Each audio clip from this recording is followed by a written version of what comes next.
Hello friends, R G tailoring ಕ್ಲಾಸಿಗೆ ಸ್ವಾಗತ. Friends, ನಾನಿವತ್ತು ಏನು ವಿಷಯದೊಂದಿಗೆ ಬಂದಿದ್ದೀನಿ ಅಂದರೆ, ನಾನು ಮೊನ್ನೆ ಒಂದು ವಿಡಿಯೋ ಹಾಕಿದ್ದೆ. ಅಂದರೆ ನಾನು ನೈಟ್ ಎಷ್ಟೋ ತನಕ ಬಟ್ಟೆ ಕಟ್ ಮಾಡ್ತೀನಿ, ಹಾಗೆ ಯಾವ ರೀತಿ ಮರುದಿನಕ್ಕೆ ರೆಡಿ ಆಗ್ತೀನಿ ಬಟ್ಟೆ ಸ್ಟಿಚ್ ಮಾಡೋದಕ್ಕೆ ಅಂತ ಹೇಳ್ಬಿಟ್ಟು.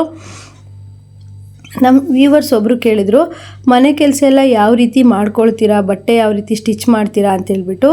ಆ ಒಂದು ಟಿಪ್ಸ್ ಕೊಡೋದಕ್ಕೂ, ಮತ್ತು ಇನ್ನು ಮುಂದೆ ಸೀಸನ್ ಸ್ಟಾರ್ಟ್ ಆಯಿತು, ನಾವು ಮನೆಯಲ್ಲಿ ಸ್ಟಿಚ್ ಮಾಡೋರು ಯಾವ ರೀತಿಯೆಲ್ಲ ನಾವು ಪ್ರಿಪ್ರೇಷನ್ ಮಾಡ್ಕೊಬೇಕು ಬಟ್ಟೆನ ಬೇಗ ಬೇಗ ಸ್ಟಿಚ್ ಮಾಡೋದಕ್ಕೆ ಅಂತೇಳ್ಬಿಟ್ಟು ಈ ವಿಡಿಯೋದಲ್ಲಿ ಹೇಳ್ತೀನಿ. ವಿಡಿಯೋನ ಸ್ಕಿಪ್ ಮಾಡ್ದಿರೋಂಗೆ ನೋಡಿ. ಅಂದರೆ ತುಂಬ ಜನ ಮನೆಯಲ್ಲೇ ಸ್ಟಿಚ್ ಮಾಡ್ತಾ ಇರ್ತಾರೆ. ಮನೆಯಲ್ಲೇ ಸ್ಟಿಚ್ ಮಾಡೋರಿಗೆ ತುಂಬ ಕೆಲಸ ಜಾಸ್ತಿನೇ ಇರುತ್ತೆ.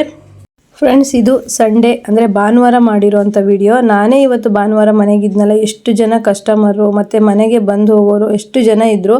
ನನಗೆ ತುಂಬ ಕಷ್ಟನೇ ಆಯಿತು. ಈ ಕಡೆಯಿಂದ ಬಟ್ಟೆ ಕೊಡೋದಕ್ಕೆ ಕಸ್ಟಮರ್ ಬರ್ತಾಯಿದ್ರು, ಆ ಕಡೆಯಿಂದ ಮನೆಗೆ ಸ್ವಲ್ಪ ಜನ ಬರ್ತಾಯಿದ್ರು.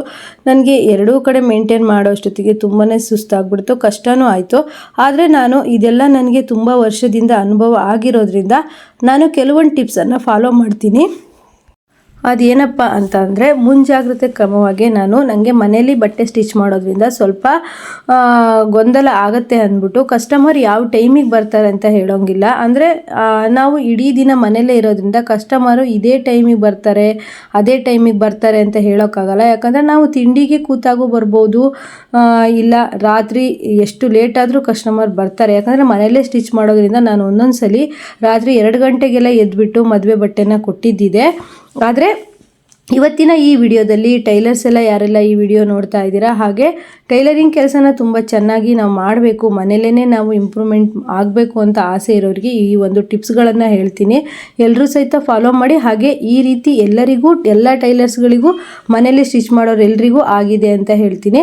ಫ್ರೆಂಡ್ಸ್, ಏನು ಅಂತ ಅಂದರೆ, ಮನೇಲಿ ಸ್ಟಿಚ್ ಮಾಡ್ತಿರ್ತೀರಾ ಅಂತಂದರೆ ತುಂಬ ಈಗ ಸೀಸನ್ ಸ್ಟಾರ್ಟ್ ಆದಾಗ ಬೆಳಗ್ಗೆ ನಾವು ಮನೆಯಲ್ಲೇ ಸ್ಟಿಚ್ ಮಾಡೋದ್ರಿಂದ ಬೆಳಗ್ಗೆ 9ರಿಂದ ಅಂದರೂ ಆಗಿರ್ಬೋದು, 8ರಿಂದ ಆಗಿರ್ಬೋದು ಕಸ್ಟಮರ್ ಬರೋದಕ್ಕೆ ಸ್ಟಾರ್ಟ್ ಮಾಡ್ತಾರೆ.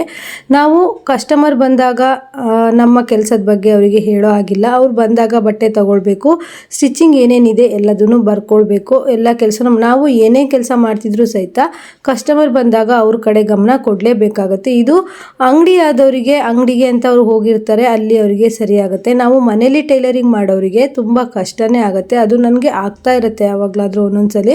ಆದರೆ ನಾನು ಏನು ಟಿಪ್ಸ್ಗಳನ್ನೆಲ್ಲ ಫಾಲೋ ಮಾಡ್ತೀನಿ ಅಂದರೆ, ಫ್ರೆಂಡ್ಸ್, ಭಾನುವಾರ ದಿವಸ ನಾನು ಕೆಲವು ಟೈಮನ್ನು ಮನೆ ಕೆಲಸಕ್ಕಾಗಿ ಮೀಸಲಿಡ್ತೀನಿ. ಜಾಸ್ತಿ ಬಟ್ಟೆನ ಹೊಲಿಯೋಲ್ಲ, ಆದರೆ ತುಂಬ ಬಟ್ಟೆ ಇದ್ದಾಗ ನಾನು ಒಂದು ಭಾನುವಾರ ಫುಲ್ ಕೆಲಸ ಮಾಡ್ತೀನಿ. ಆದರೆ ನಾನು ಇವತ್ತು ಸಂಡೇ ಏನೆಲ್ಲ ಪ್ರಿಪ್ರೇಷನ್ ಮಾಡಿಕೊಂಡೆ, ಸೋಮವಾರದಿಂದ ಶನಿವಾರದವರೆಗೂ ನಾವು ಬ್ಯುಸಿ ಬಟ್ಟೆ ಹೊಲಿಯೋದಕ್ಕೆ ಅಂತ ಹೇಳಿಬಿಟ್ಟು ಈ ವಿಡಿಯೋದಲ್ಲಿ ಹೇಳ್ತೀನಿ. ಫಸ್ಟು ನಾನು ಏನು ಮಾಡ್ತೀನಿ ಅಂದರೆ, ಸಾಂಬಾರು ಪುಡಿನ ಮಾಡಿಟ್ಕೊಳ್ತೀನಿ. ಯಾಕಂದರೆ ಸಾಂಬಾರು ಪುಡಿನ ಮಾಡಿಟ್ಕೊಂಡ್ರೆ ಜಸ್ಟ್ ಕಾಯಿ ತುರಿ ಮತ್ತು ಬೆಳ್ಳುಳ್ಳಿ, ಈರುಳ್ಳಿ ಎಲ್ಲ ಹಾಕ್ಬಿಟ್ಟು ತರಕಾರಿನ ಹೆಚ್ಚಿಬಿಟ್ಟು ಸಾಂಬಾರನ್ನು ಬೇಗನೆ ಕ್ವಿಕ್ಕಾಗಿ ತಯಾರಿಸ್ಬೋದು ಅಂತೇಳ್ಬಿಟ್ಟು. ಮತ್ತು ಸಾಂಬಾರು ಪುಡಿಯಲ್ಲೇ ಪಲ್ಯನೂ ಮಾಡ್ಬೋದು, ಪಲ್ಯಕ್ಕೂ ಸಹಿತ ನಾವು ಬೇಗ ಹಾಕ್ಕೊಬೋದು. ಆದಷ್ಟು ನಮಗೆ ಈಗ ಎಮರ್ಜೆನ್ಸಿ ಅಂದರೆ ಸಾಂಬಾರು ಬೇಕಾಗೇ ಇರುತ್ತೆ, ಹಾಗಾಗಿ ಸಾಂಬಾರು ಪುಡಿ ಮಾಡಿಟ್ಕೊಳ್ತೀನಿ. ಹಾಗೆ ಕಾಯಿ ಏನಾದರೂ ಎಕ್ಸ್ಟ್ರಾ ಇದ್ದರೆ ಕಾಯಿನ ತುರಿದು ಇಟ್ಕೊಳ್ತೀನಿ 2-3 ದಿವಸಕ್ಕಾಗುವಷ್ಟು. ಹಾಗೆಯೇ ಭಾನುವಾರ ದಿವಸನೇ ಪೂಜಾ ರೂಮನ್ನು ಕ್ಲೀನ್ ಮಾಡಿ ಇಟ್ಕೊಳ್ಳೋದಾಗಿರ್ಬೋದು. ಈ ರೀತಿ ಮಾಡೋದ್ರಿಂದ ವಾರ ಪೂರ್ತಿ ನಾವು ಆರಾಮಾಗಿ ಫುಲ್ ಫ್ರೀಯಾಗಿ ಕೆಲಸನ ಮಾಡ್ಕೊಬೋದು. ಮನೆಯಲ್ಲಿ ಕೆಲಸ ಮಾಡ್ತಿದ್ದೀವಿ, ಟೈಲರಿಂಗ್ ಮಾಡ್ತಿದ್ದೀವಿ ಅಂದಾಗ ನಮಗೆ ಮನೆ ಕೆಲಸನೇ ತುಂಬ ಜಾಸ್ತಿ ಇರೋದ್ರಿಂದ ನಾವು ಮರುದಿವಸ ಸೋಮವಾರಕ್ಕೆ ಎದ್ದುಬಿಟ್ಟು ಆರಾಮಾಗಿ ಕೆಲಸ ಮುಗಿಸ್ಕೊಬೇಕು ಅಂದರೆ ಕೆಲವು ಟಿಪ್ಸನ್ನು ಫಾಲೋ ಮಾಡಬೇಕಾಗುತ್ತೆ. ಫ್ರೆಂಡ್ಸ್, ನಾನಿವತ್ತು ಸಂಡೇ ಏನೆಲ್ಲ ತಯಾರಿ ಮಾಡಿಕೊಂಡೆ ನಾಳೆ ಸೋಮವಾರಕ್ಕೆ ಅಂತೇಳ್ಬಿಟ್ಟು ಈ ವಿಡಿಯೋದಲ್ಲಿ ಹೇಳ್ತೀನಿ. ಫ್ರೆಂಡ್ಸ್, ನಾನು ಏನು ಮಾಡಿದೆ ಅಂತ ಹೇಳಿದ್ರೆ, ವಿಡಿಯೋದ ಕೊನೆವರೆಗೂ ವಿಡಿಯೋ ಮಿಸ್ ಮಾಡಿದೆ ನೋಡಿ. ನಾನು ಭಾನುವಾರ ರಾತ್ರಿ 10:30 ಆಗಿತ್ತು. ಎಲ್ಲ ಅಡುಗೆ ಮನೆ ಆಗಿರ್ಬೋದು, ಪ್ರತಿಯೊಂದು ವಸ್ತುನೂ ಕ್ಲೀನ್ ಮಾಡಿ ಸ್ವಚ್ಛ ಮಾಡಿ ಮಲ್ಕೊಂಡೆ. ಆಗಿದ್ದಾಗ ಸೋಮವಾರ ನಮಗೆ ಬೆಳಗ್ಗೆ ಬೇಗನೆ ಕೆಲಸ ಆಗುತ್ತೆ, ಮತ್ತು ಬಟ್ಟೆ ಸ್ಟಿಚ್ ಮಾಡೋದಕ್ಕೂ ಟೈಮ್ ಆಗುತ್ತೆ. ನಾವು ಬಟ್ಟೆ ಸ್ಟಿಚ್ ಮಾಡ್ತಿದ್ದೀವಿ ಅಂತ ಅಂದರೆ ಕಸ್ಟಮರ್ ಹತ್ರ ಈಸ್ಕೊಂಡು ಅವ್ರಿಗೆ ಕೊಡೋವರೆಗೂ ತುಂಬ ಕೆಲಸ ಇರುತ್ತೆ. ಆದರೆ ಮನೇಲಿ ಟೈಲರಿಂಗ್ ಮಾಡೋರಿಗೆ ಇದೊಂದು ಟಾಸ್ಕ್ ಆಗೇ ಇರುತ್ತೆ ಅಂತ ಹೇಳ್ಬೋದು. ಯಾಕಂದರೆ ಮನೇಲಿ ಕೆಲಸ ಮಾಡ್ತಾ ಇರ್ತೀವಿ ಅಂದರೆ ಕಸ್ಟಮರ್ ಬಂದಾಗ ಸ್ವಲ್ಪ ಅವರು ಮಾತಾಡ್ತಾ ಟೈಮ್ ಪಾಸ್ ಸಹಿತ ತುಂಬ ಟೈಮ್ ಮಾಡ್ಬೋದು. ಅಂಗಡಿಯಲ್ಲಿ ಅಂದರೆ ಆ ರೀತಿ ಆಗೋದಿಲ್ಲ. ಹಾಗೆ ಮನೆಗೆ ಬಂದಿರೋದ್ರಿಂದ ನನಗೆ ಆಗಿರೋ ಅನುಭವಗಳು ಫ್ರೆಂಡ್ಸ್, ತುಂಬ ವರ್ಷದಿಂದ ಟೈಲರಿಂಗ್ ಮಾಡಿರೋದ್ರಿಂದ ನಾವು ಬಟ್ಟೆ ಕೊಡೋಕ್ಕೆ ಬಂದವರು ತುಂಬ ಕ್ಲೋಸ್ ಮಾಡಿಕೊಂಡ್ರು ಅವ್ರಿಗೆ ಟೀ ಕಾಫಿ ಊಟ ಅಂತ ಎಲ್ಲ ತುಂಬಾ ನನಗೆ ಆ ರೀತಿ ಪ್ರಾಬ್ಲಮ್ಸ್ಗಳಾಗಿದೆ. ಆದರೆ ಊಟದ ಟೈಮಿಗೆ ಬಂದಾಗ ಅವರಿಗೆ ಕೆಲವೊಬ್ಬರಿಗೆ ಹಳ್ಳಿಯಿಂದ ಬಂದಿರ್ತಾರೆ, ಊಟನೂ ಹಾಕಬೇಕಾಗಿರುತ್ತೆ. ಈ ರೀತಿ ಎಲ್ಲ ಪ್ರಾಬ್ಲಮ್ಸನ್ನ ನಾನು ಎದುರಿಸಿದ್ದೀನಿ. ಎಷ್ಟೋ ಸಲ ನಾವು ಸಹಿತ ಅಂಗಡಿನ ಮಾಡೋಣ ಅಂತೇಳಿ ಮನಸ್ಸಲ್ಲೆಲ್ಲ ಅಂದ್ಕೊಂಡಿದ್ದೀನಿ. ಆದರೆ ನನಗೀಗ ಸದ್ಯಕ್ಕೆ ಅಂಗಡಿ ಮಾಡೋಂಥ ಯಾವುದೇ ಉದ್ದೇಶ ಇಲ್ಲ. ಮನೇಲೇ ಸ್ಟಿಚ್ ಮಾಡ್ತಾಯಿದ್ದೀನಿ. ಮನೇಲೇ ಸ್ಟಿಚ್ ಮಾಡೋದಕ್ಕೆ ಏನೆಲ್ಲ ಅನುಕೂಲ ಬೇಕು ಅದನ್ನು ನಾನು ಮಾಡ್ಕೊಳ್ತಾ ಇದ್ದೀನಿ ಫ್ರೆಂಡ್ಸ್. ಮತ್ತು ಮನೆ ಬಾಡಿಗೆ ಮತ್ತು ಅಂಗಡಿ ಬಾಡಿಗೆ ಅಂತ ಹೆವಿ ಆಗೋದ್ರಿಂದನೂ ಸಹಿತ ನಾನು ಆದಷ್ಟು ಮನೇಲೇ ಸ್ಟಿಚ್ ಮಾಡೋದಕ್ಕೆ ಟ್ರೈ ಮಾಡ್ತಾ ಇದ್ದೀನಿ. ನೋಡಿ ಫ್ರೆಂಡ್ಸ್, ಈಗ ನಾನು ಈ ವೈಟ್ ಬ್ಲೌಸು ಕಟ್ಟಿಂಗನ್ನು ನನ್ನ ಚಾನಲಲ್ಲೇ ತೋರಿಸಿದ್ದೀನಿ, ಬೋಟ್ ನೆಕ್ ಕಟ್ಟಿಂಗು. ಇದರ ವಿಡಿಯೋ ಸಹಿತ ಸ್ಟಿಚಿಂಗ್ ವಿಡಿಯೋ ಸಹಿತ ಹಾಕಿ ಅಂತ ಹೇಳಿದರು. ಆದರೆ ಜಾಕ್ ಮಿಷನು ವೈಟ್ ಇರೋದ್ರಿಂದ, ವೈಟ್ ಬ್ಲೌಸೇ ಆಗಿರೋದ್ರಿಂದ ಸ್ಟಿಚಿಂಗ್ ಮಾಡಿದ್ದು ಅಷ್ಟಾಗಿ ಗೊತ್ತಾಗಲ್ಲ ಅಂದ್ಬಿಟ್ಟು ನಾನು ಈ ಬ್ಲೌಸ್ ಸ್ಟಿಚಿಂಗ್ ವಿಡಿಯೋನ ಹಾಕಿಲ್ಲ. ಇದೇ ಬೋಟ್ ನೆಕ್ ಇದೇ ಸೈಜಲ್ಲಿ ಇನ್ನೊಂದು ಬೇರೆ ಕಲರ್ ಬ್ಲೌಸು ಕಟ್ಟಿಂಗ್ ಮಾಡಿದ್ದೀನಿ. ಅದರ ವಿಡಿಯೋನ ನಿಮಗೆ ಇದೇ RG ಟೈಲರಿಂಗ್ ಕ್ಲಾಸಲ್ಲಿ ಹಾಕ್ತೀನಿ ಫ್ರೆಂಡ್ಸ್. ಇದರ ಕಟ್ಟಿಂಗ್ ಏನಾದರೂ ಬೇಕಿದ್ರೆ ನೀವು ಚೆಕ್ ಮಾಡಿಕೊಂಡು ನೋಡ್ಕೊಬೋದು. ಮನೇಲಿ ಸ್ಟಿಚ್ ಮಾಡ್ತಾ ಇರೋ ಟೈಲರ್ಸ್ನ ತುಂಬ ಜನ ನೋಡಿದ್ದೀನಿ. ತುಂಬ ಇಂಟ್ರೆಸ್ಟಿಂದ ಸ್ಟಿಚ್ ಮಾಡೋರು ಕೆಲವು ಜನ ಮಾತ್ರ.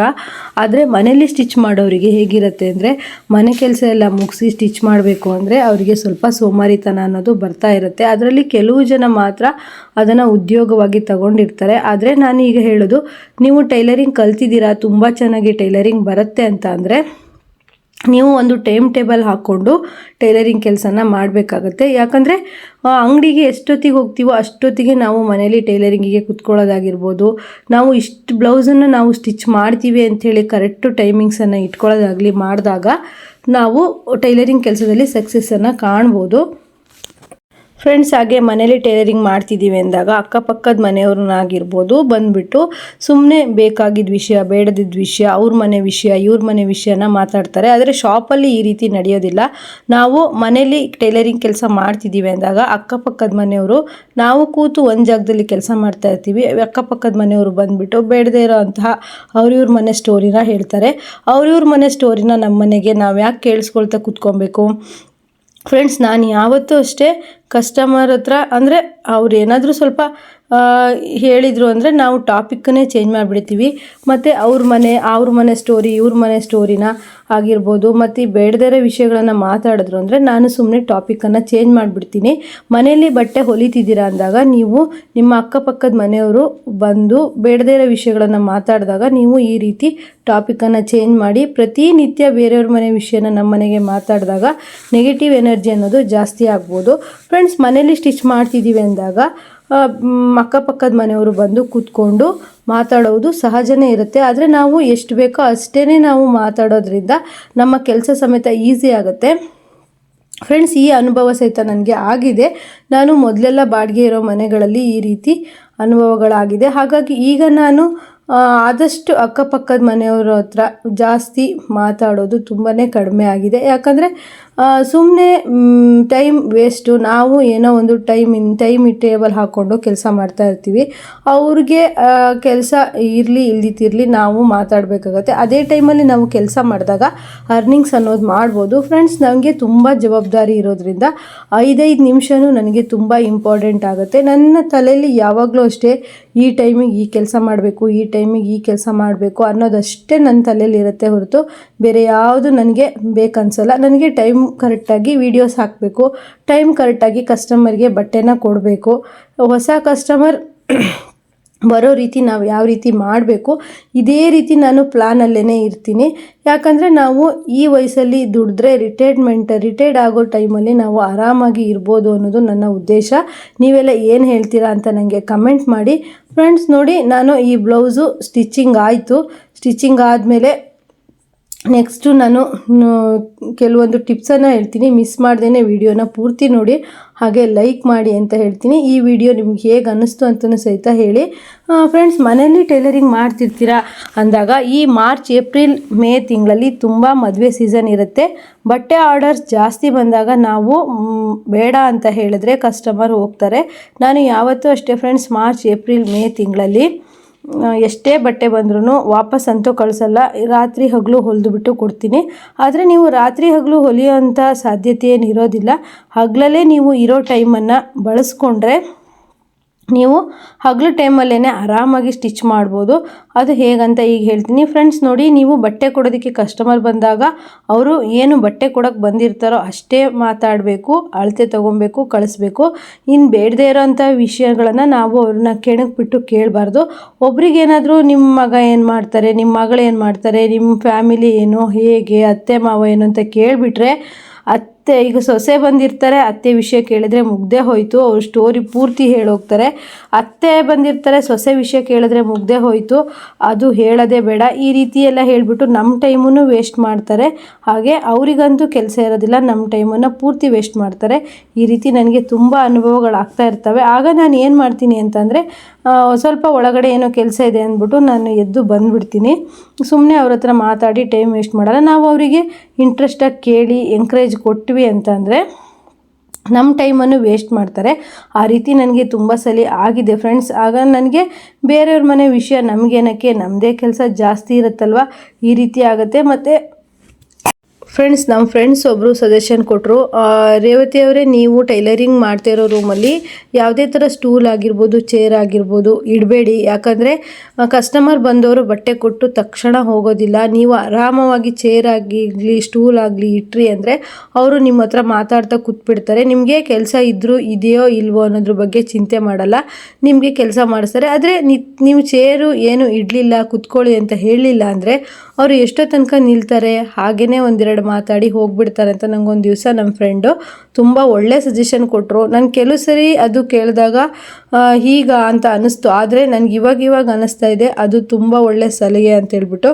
ಫ್ರೆಂಡ್ಸ್, ಈಗೇನು ನಮಗೆ ಕಸ್ಟಮರ್ ಬಟ್ಟೆ ಕೊಡೋಕ್ಕೆ ಬಂದಿರ್ತಾರೆ, ಅವರು ಬಟ್ಟೆ ಕೊಟ್ಬಿಟ್ಟು ಎಷ್ಟು ಯಾವಾಗ ಬೇಕು, ಹೇಗೆ ಬೇಕು ಅಂತ ಹೇಳಿಬಿಟ್ಟು ಹೋಗ್ತಾ ಇರಬೇಕು. ಅವರು ಫ್ಯಾಮಿಲಿ ಮ್ಯಾಟ್ರನ್ನೆಲ್ಲ ನಮ್ಮ ಹತ್ರ ಹೇಳ್ತಾ ಕೂತ್ರೆ ನಮ್ಮ ಕೆಲಸನೇ ವೇಸ್ಟ್ ಆಗುತ್ತೆ. ಈ ರೀತಿ ಯಾರಿಗೆಲ್ಲ ಅನುಭವ ಆಗಿದೆ ಅಂತ ಹೇಳ್ಬಿಟ್ಟು ನನಗೆ ಕಮೆಂಟ್ ಮಾಡಿ. ಹಾಗೆ ಮತ್ತು ಅಕ್ಕಪಕ್ಕದವ್ರ ಹತ್ರನೂ ಅಷ್ಟೇ, ತುಂಬ ಮಾತಾಡಿ ಟೈಮ್ ವೇಸ್ಟ್ ಮಾಡಿ ಕಾಲಹರಣ ಮಾಡೋರ ಹತ್ರನೂ ಜಾಸ್ತಿ ನೀವು ಮಿಂಗಲ್ ಆಗೋಕ್ಕೆ ಹೋಗಬೇಡಿ ಅಂತ ಹೇಳ್ತೀನಿ. ಯಾಕಂದರೆ ಅಕ್ಕಪಕ್ಕದವ್ರು ಬೇಕು ನಮಗೆ, ಆದರೆ ಎಷ್ಟು ಇರಬೇಕು ಅಷ್ಟಕ್ಕೆ ಇರಬೇಕು ಅಂತ ಹೇಳ್ತೀನಿ. ಫ್ರೆಂಡ್ಸ್, ನನಗೆ ಗೊತ್ತಿರೋ ಹಾಗೆ ನಾನು ಅಕ್ಕಪಕ್ಕದ ಮನೇಲಿ ಹೋಗಿ ಕೂತ್ಬಿಟ್ಟು ಮಾತಾಡ್ತಾ ಟೈಮ್ ವೇಸ್ಟ್ ಮಾಡಿದ್ದು ನನಗೆ ನೆನಪೇ ಇಲ್ಲ ಫ್ರೆಂಡ್ಸ್. ನನಗೆ ಟೈಲರಿಂಗಲ್ಲಿ ಇಂಟ್ರೆಸ್ಟ್ ಬಂದಿರೋದು 8th ಸ್ಟ್ಯಾಂಡರ್ಡಿಂದ. 8th ಸ್ಟ್ಯಾಂಡರ್ಡಿಂದನೂ ಅಷ್ಟೇ ನಾನು ಸ್ಕೂಲ್ ಬಿಟ್ಟು ಬಂದು ಹುಕ್ಸು ಮತ್ತು ರಿಂಗ್ಸು ಮಾಡೋದಕ್ಕೆ ಹೋಗ್ತಾ ಇದ್ದೆ. ಹಾಗೆ ಭಾನುವಾರ ಶನಿವಾರ ಬಂದರೆ ಕಟ್ಟಿಂಗನ್ನು ಕಲಿಯೋಕ್ಕೆ ಹೋಗ್ತಾ ಇದ್ದೆ. ನನಗೆ ಬೇರೆಯವ್ರ ಮನೇಲಿ ಹೋಗಿ ಕೂತ್ಕೊಂಡು ಟೈಮ್ ವೇಸ್ಟ್ ಮಾಡಿ ಆ ಥರ ಟೈಮ್ ವೇಸ್ಟ್ ಮಾಡಿದ್ದು ನನಗೆ ನೆನಪೇ ಇಲ್ಲ. ಟೈಮು ನಾನು ದುಡ್ಡಿಗಿಂತನೂ ಹೆಚ್ಚು ಪ್ರಾಮುಖ್ಯತೆನೇ ಟೈಮಿಗೆ ಕೊಡ್ತೀನಿ. ಟೈಮ್ ಇತ್ತು ಅಂತ ಅಂದರೆ ನಾವು ಏನು ಬೇಕಾದರೂ ಸಾಧನೆ ಮಾಡ್ಬೋದು ಅಂತ ಹೇಳ್ಬೋದು.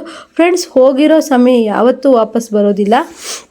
ನೀವು ನೋಡಿ, ಯಾರಾದರೂ ಬಂದರು ಅಂತ ಹೇಳಿದಾಗ ಈಗ ಬಂದಾಗ ಮಾತಾಡಿಸ್ಲೇಬಾರ್ದು ಅಂತ ಹೇಳೋದಿಲ್ಲ. ಏನು ವಿಷಯ ಇದೆ ಅಷ್ಟನ್ನು ನಾವು ಮಾತಾಡಿಸಿ ನಾವು ನಮ್ಮ ಕೆಲಸನ ಮಾಡಿಕೊಂಡಾಗ ನಮಗೆ ಒಂದು ಟೈಮಿಂದ ಒಂದು ಒಳ್ಳೆಯ ಉಪಯೋಗ ಆಗುತ್ತೆ ಅಂತ ಹೇಳ್ಬೋದು. ಯಾವ ಕೆಲಸ ಮಾಡೋದಾದರೂ ನಮಗೆ ಅದರಿಂದ ಏನಾದರೂ ಒಂದು ಲಾಭ ಇರಬೇಕು ಅಂತ ಹೇಳ್ತೀನಿ. ಹಾಗೆ ನಮ್ಮಿಂದ ಮತ್ತೊಬ್ಬರಿಗೂ ಅದರಿಂದ ಪ್ರಯೋಜನ ಆಗೋ ರೀತಿ ಇರಬೇಕು ಅಂತ ನನ್ನ ಅನಿಸಿಕೆ.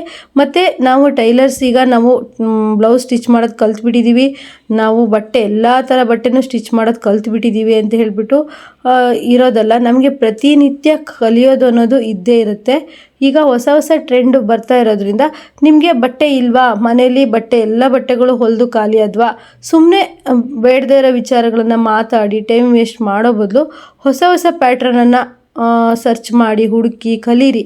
ಹಾಗೆ ಹೊಸ ರೀತಿಗಳನ್ನು ನೀವು ಬ್ಲೌಸ್ಗಳನ್ನು ನೀವು ಹೊಲಿದು ನೀವೇ ವೇರ್ ಮಾಡಿದಾಗ ವಾಟ್ಸಪ್ ಸ್ಟೇಟಸ್ ಆಗಿರ್ಬೋದು ಈ ರೀತಿ ಹಾಕಿದಾಗ ನಿಮಗೂ ಸಹಿತ ಕಸ್ಟಮರ್ ಜಾಸ್ತಿ ಆಗ್ತಾರೆ ಅಂತ ಹೇಳ್ತೀನಿ ಫ್ರೆಂಡ್ಸ್. ಸೋಮವಾರ ನಾಳೆ ನಾನು ಏನೆಲ್ಲ ರೆಡಿ ಮಾಡಿಕೊಂಡೆ ಭಾನುವಾರ ಅಂತ ಹೇಳ್ತೀನಿ ನೋಡಿ ಫ್ರೆಂಡ್ಸ್. ನಾನು ಸಾಂಬಾರು ಪುಡಿ ನಾನು ಹೋದ ಭಾನುವಾರನೇ ಮಾಡಿಟ್ಟಿದ್ದೆ. ಇದು ನನಗೆ ಒಂದು 2-3 ವಾರ ಬರುತ್ತೆ. ಇದು ನನಗೆ ಅರ್ಜೆಂಟಿಗೆ ಸಾಂಬಾರು ಪಲ್ಯ ಮಾಡೋದಕ್ಕೆ ಆಗುತ್ತೆ. ಯಾಕಂದರೆ ತುಂಬ ಬಟ್ಟೆ ಇದ್ದಾಗ ನಮಗೆ ಬೇಗ ಬೇಗ ಕ್ವಿಕ್ಕಾಗಿ ಕೆಲಸ ಮಾಡ್ಕೋಬೇಕಾಗಿರುತ್ತಲ್ಲ, ಹಾಗಾಗಿ ನಾನು ಸಾಂಬಾರು ಪುಡಿ ಮಾಡಿಟ್ಕೊಳ್ತೀನಿ. ಹಾಗೆ ಕಾಯನ್ನು ಸಹಿತ ತುರಿದ್ಬಿಟ್ಟು ಇಟ್ಕೊಳ್ತೀನಿ 2 ದಿವಸಕ್ಕೆ 3 ದಿವಸಕ್ಕೆ ಆಗೋಷ್ಟು.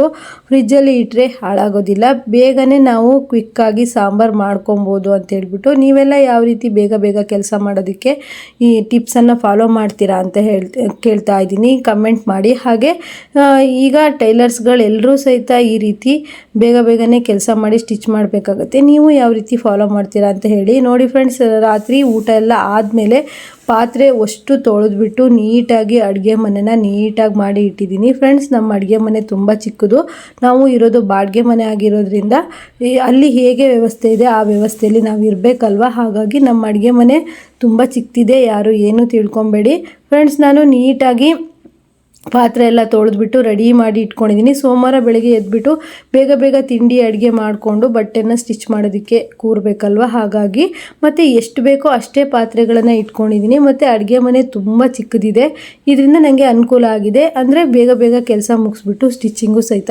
ಮಾಡ್ಬೋದು ಅಂದ್ಕೊಂಡಿದ್ದೀನಿ. ಇದ್ರ ಬಗ್ಗೆ ನೀವೇನು ಹೇಳ್ತೀರಾ ಅಂತ ನನಗೆ ಕಮೆಂಟ್ ಮಾಡಿ.